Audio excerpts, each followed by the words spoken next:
I never thought I'd see my 16-year-old son cry over something he didn't do, but there he was, standing on our front porch, fists clenched, eyes red, while a woman screamed that he was a criminal. She pointed at him like a judge passing sentence. "Your son vandalized my property," she said, "and I have witnesses." What she didn't know was that the truth had already been recorded, and when it came out, it would destroy her perfect little image. "So tell me, what would you do if someone tried to ruin your child's future with a lie?" The first time Karen accused my son, I thought it was a misunderstanding. She stormed across my lawn just after sunset, heels clicking like gunshots on concrete. HOA badge swinging from her neck, phone already recording. "Your boy spray-painted my mailbox," she snapped. "Don't even try to deny it." I looked at my son, Ethan, 16, honors student. The kind of kid who apologizes when other people bump into him. "Dad, I didn't," he whispered. Karen shoved her phone inches from his face. "I saw someone in a hoodie, same height, same build." "That describes half the teenagers in this neighborhood," I said. She laughed, short and sharp. "Tell it to the HOA board or the police." That word, police, made Ethan flinch. I stepped between them. "If you're making an accusation, you better have proof." Her eyes flicked away for just a second.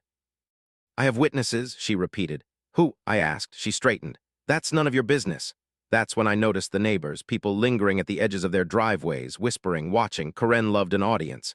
"This isn't over," she said, tapping her phone. "HOA meeting tomorrow night, and trust me, consequences are coming." She walked off like she'd already won. Inside, Ethan finally broke. "What if they believe her?" he asked. "What if this goes on my record?"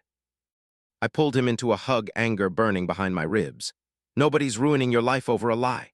But even as I said it, doubt crept in. Karen had power here, and she loved using it. The next morning, the HOA violation notice appeared on our door. Property damage, community disruption, mandatory fine. Ethan stayed home from school that day. By afternoon, rumors spread. A neighbor heard Ethan was part of a vandal group. Someone else claimed he'd been trouble before. He hadn't. But lies travel fast when people want entertainment.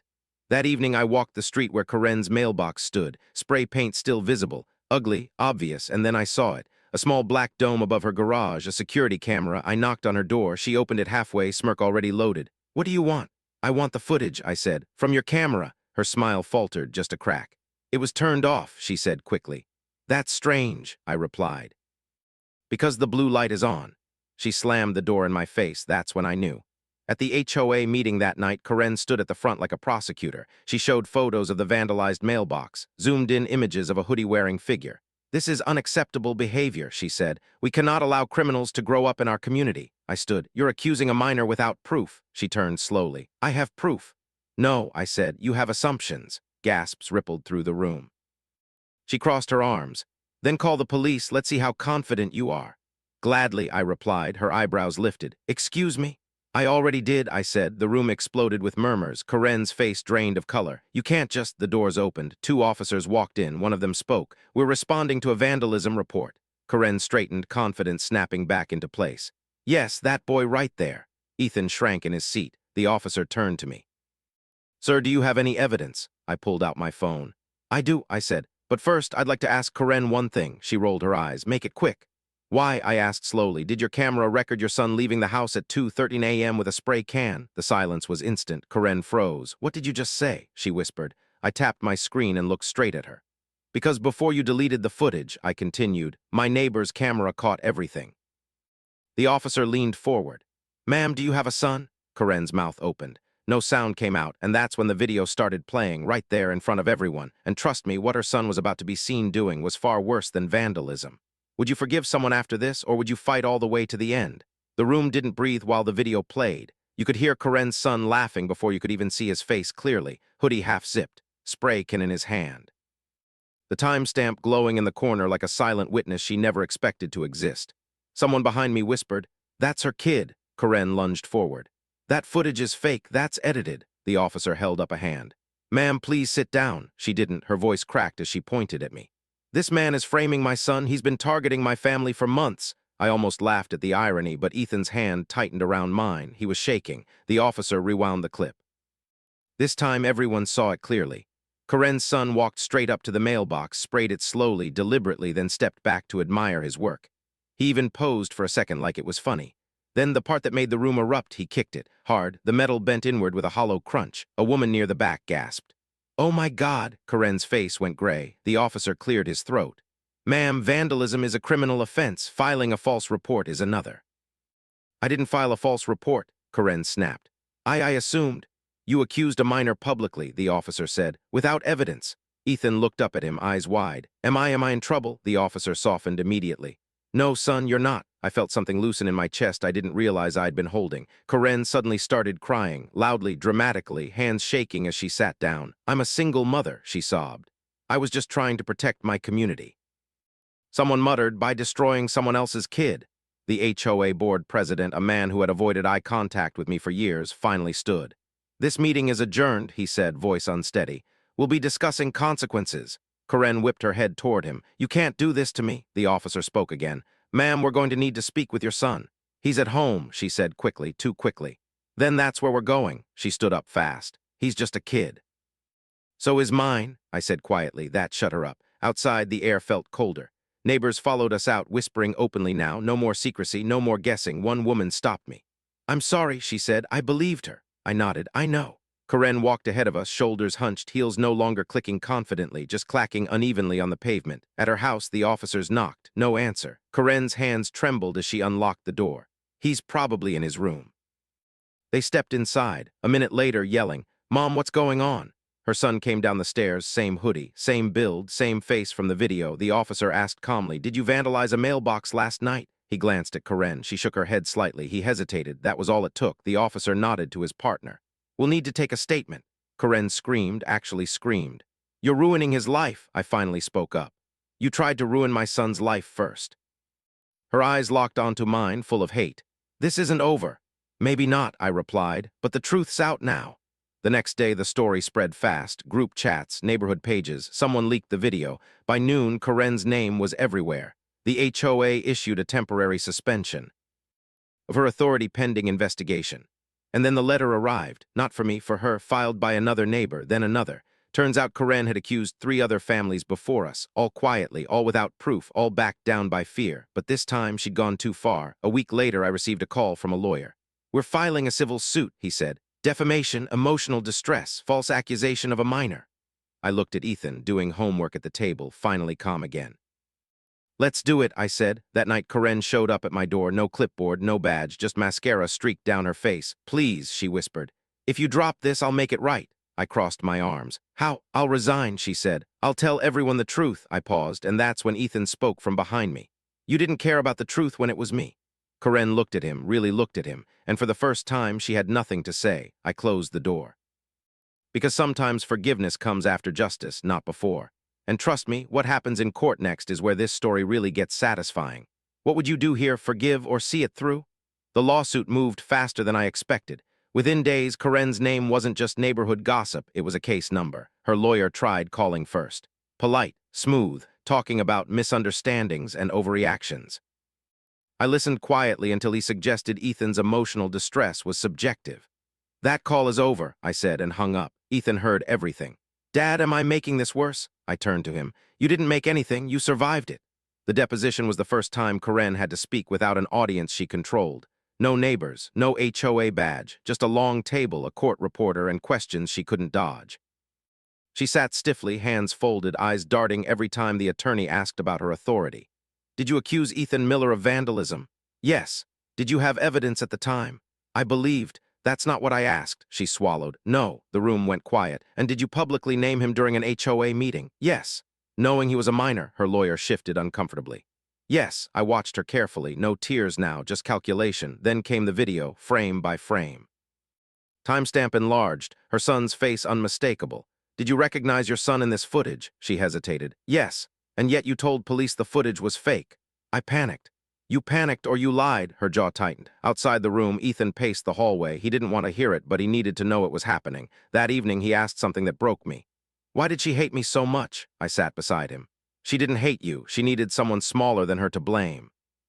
The court date was set, and that's when Karen went on the offensive. Anonymous posts appeared online, questioning Ethan's character, suggesting he'd been in trouble before. Someone leaked his school name. The police showed up at our door again, this time because someone had falsely reported a disturbance. The officer recognized us. Looks like harassment, he said quietly. Document everything. That night, Ethan couldn't sleep. Dad, what if this never ends? I looked at the stack of papers on the table. It ends when the truth is louder than her lies. Court day came faster than I was ready for. Karen arrived dressed differently. Muted colors, glasses, the costume of remorse. Her son wasn't there. The judge listened, carefully, patiently. Our lawyer spoke about defamation, emotional harm, false reporting. Karen's lawyer argued community concern. Then the judge asked Ethan to speak. My son stood up, hands shaking. I stopped going outside, he said softly. People looked at me like I was dangerous. The judge nodded. Thank you. Karen stared at the table. When the ruling came, it was firm. Karen was found liable, damages awarded, mandatory public retraction, and the part that made her lawyer's face drop, referral for investigation into abuse of HOA authority. But it didn't end there. Outside the courtroom, cameras waited. Karen tried to push past them. Ms. Reynolds, a reporter called. Do you regret accusing a minor without evidence? She snapped. I was protecting my community. The clip went viral. By morning, her resignation letter was leaked. By afternoon, her son had been charged with vandalism, and by night she called me. Her voice was flat, empty. You won, she said. I looked at Ethan laughing at a dumb video on his phone, lighter than I'd seen him in weeks. No, I said. The truth did. I thought that was the end. I was wrong. Because the next envelope wasn't from a lawyer. It was from the police. And what they'd uncovered about Karen's past HOA cases was about to turn this into something much bigger. Would you walk away now, or would you make sure no one else ever went through this again? The investigation opened quietly, but it spread loudly. Financial irregularities, selective enforcement, threat letters that never had legal backing. Karen hadn't just abused her power, she'd monetized fear. Neighbors started coming forward. One man said he'd paid fines he never owed. Another family admitted they moved away after she accused their son of gang behavior. The police asked me to testify again. This time, Karen wasn't allowed to speak.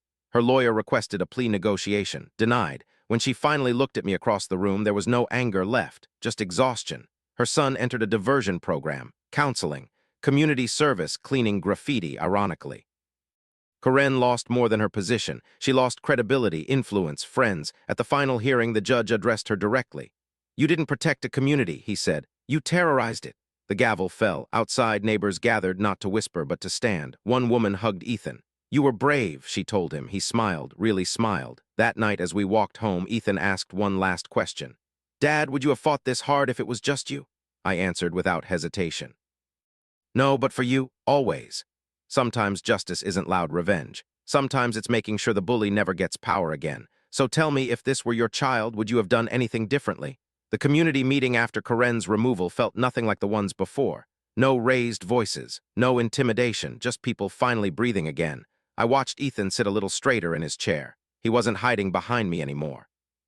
Whispers were gone, replaced with nods, quiet apologies, awkward smiles. One neighbor stood up, an older man with shaking hands. I paid fines I never owed, he said, because I was scared. Another woman spoke next. She threatened to call child services on me if I didn't repaint my fence. Each confession landed heavier than the last. I felt anger rise, not sharp, but steady.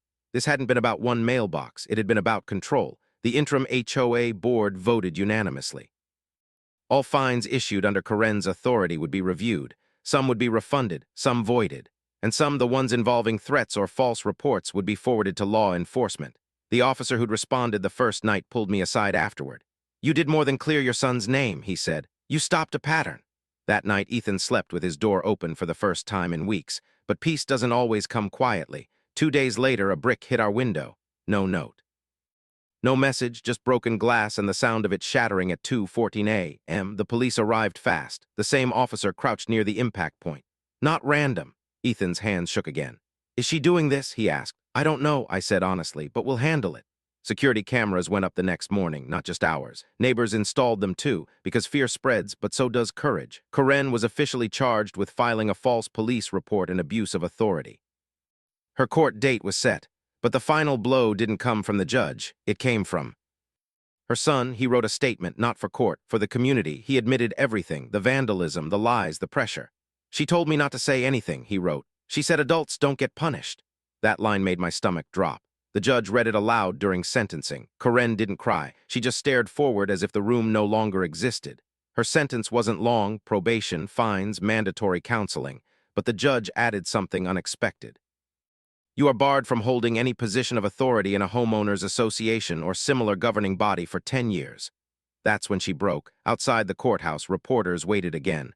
But this time, no one wanted her story. They wanted Ethan S. He declined interviews. He's just a kid, I said. Let him be one again. Weeks passed. The window was fixed. The neighborhood felt different, lighter. Then a letter arrived from the district attorney. They wanted Ethan to speak at a youth legal awareness program. He hesitated. What if people still judge me? I put my hand on his shoulder. Then they'll hear the truth. The night before his speech, he practiced in front of me. I didn't do anything wrong, he said, but I was still scared. I nodded. That's what makes you brave. At the event, he stood under bright lights, voice shaking, then steady. If an adult lies about you, he said, don't stay quiet. The room applauded. I felt tears I didn't hide. Afterward, a woman approached me. Karen accused my nephew years ago, she whispered. We left town. I realized then this story hadn't started with us, and it wouldn't end with us either. Months later, Karen moved away. No goodbye, no closure, just an empty house, a for sale sign, and silence. One evening, Ethan and I walked past it. He stopped. Do you think she ever understood what she did? I looked at the dark windows. Maybe, I said. But understanding isn't the same as changing. He nodded. Then he smiled, a real one. The kind that says something heavy has finally been set down. Justice doesn't always look like revenge. Sometimes it looks like healing.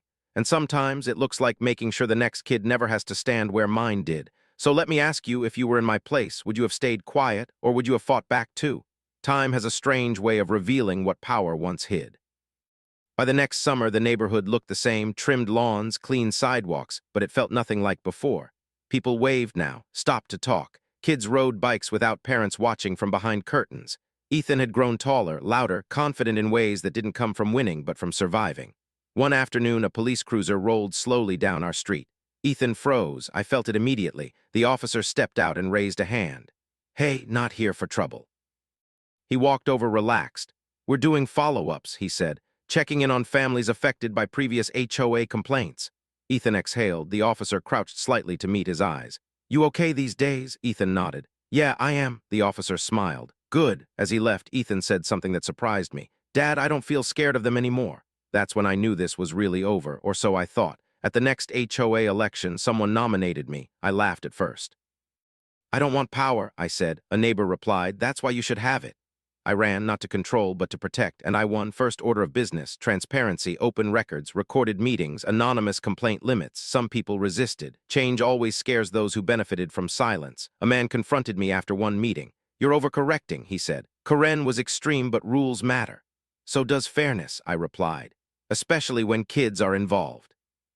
That night, Ethan asked, what if someone like her comes back? I answered honestly. Then the system stops them, not fear. Then something unexpected happened. Karen's son showed up. He stood on our driveway, hands in his pockets, eyes down. I just wanted to say I'm sorry, he said. Ethan didn't speak at first. Neither did I. I messed up, he continued. And I let her blame you. Ethan finally nodded. Yeah, you did. Silence stretched. Then Ethan said, but I don't hate you. Boy's shoulders sagged like he'd been holding something heavy for a long time. Thanks, he whispered. They didn't become friends, but something healed anyway. A week later, I found a note in our mailbox. No name, just 4 words, thank you for standing up. The final chapter came quietly, a lawsuit settlement notice. Karen accepted responsibility officially. No appeal, no statements, just signatures. The court ordered restitution to families she'd wronged. Ethan's college fund grew a little that day. After when he saw the balance. Guess vandalism paid off, he joked. I hugged him tight. On the anniversary of the accusation, Ethan asked to revisit the HOA hall. Just to see it, he said. We stood in the empty room. This is where I thought my life was over, he said. And this is where it restarted, I replied. He looked at the chair Karen once ruled from. She looked so powerful, I shook my head. She was just loud. That night, I recorded a video, not for revenge, but for closure. I told the story without names, without anger. It reached thousands. Parents messaged me. Kids thanked Ethan. The last message I read that night said, because of you I spoke up today, I shut the phone off. Some stories aren't meant to be chased. They're meant to be finished. Ethan stood at the window watching the street. Dad, he said softly, if it happened again, I wouldn't be afraid. That's when I knew justice wasn't the courtroom. It was this, peace, and tomorrow. The final piece of this story comes full circle. Because sometimes karma doesn't roar. Sometimes it whispers. And when it does, it's louder than anything that came before. Would you believe me if I told you the last moment of this story didn't belong to Karen at all? The last time I saw Karen, she didn't recognize me at first. It was almost a year later in a grocery store parking lot on the other side of town. No HOA badge, no clipboard. Just a woman loading discounted groceries into the trunk of an old sedan, moving slower than I remembered. She glanced up, confused, then her eyes widened. For a second, I thought she might turn away. Instead, she nodded. Not an apology, not an excuse, just acknowledgement. I nodded back and kept walking, because the story wasn't about her anymore. That evening, Ethan came home with an envelope in his hand, grinning like he couldn't believe it was real. "Dad," he said, breathless, "I got in." The college acceptance letter shook as he handed it to me. Full scholarship, leadership program, community advocacy focus. I laughed, then I cried. I didn't even try to hide it. "They asked about the incident," he said. "I told them everything." "Were you scared?" I asked. He shook his head. "No, I told the truth."